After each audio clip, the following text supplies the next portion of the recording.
అందరికీ నమస్కారం. నవరాత్రులలో 8వ రోజు సరస్వతీదేవి అవతారం. ఆమెకు చక్కెర పొంగలిని నైవేద్యంగా చేసుకుందాం. ముందుగా కడిగి పెట్టుకున్న పెసరపప్పు, బియ్యం కుక్కర్లోకి వేసుకుందాం. తర్వాత తగినంత నీళ్లు వేసుకొని 1 చెంచా నెయ్యి వేసుకుందాం.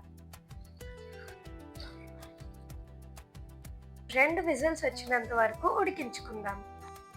తర్వాత 2 స్పూన్స్ నెయ్యి వేసుకొని డ్రై ఫ్రూట్స్ అన్నీ వేయించుకొని పక్కన పెట్టుకుందాం. ఎండు కొబ్బరికాయ ముక్కలు, బాదం, జీడిపప్పు, కిస్మిస్ వేసుకొని కలుపుకోవాలి.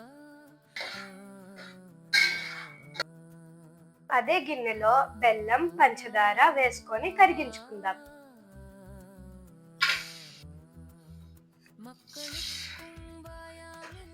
ఉడకబెట్టుకున్న అన్నంలో కరిగించుకున్న బెల్లం, పంచదార నీళ్లను వేసుకుందాం. కుక్కర్ని గ్యాస్ పైన పెట్టుకొని 3 నిమిషాల పాటు మగ్గనిద్దాం. ఇలా దగ్గరకు అయిన తర్వాత బౌల్లోకి తీసుకొని డ్రై ఫ్రూట్స్ వేసుకుందాం.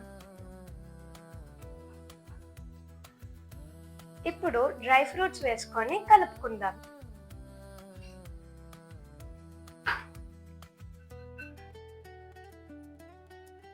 చూసారుగా చక్కెర పొంగలిని ఎలా తయారు చేసుకున్నామో.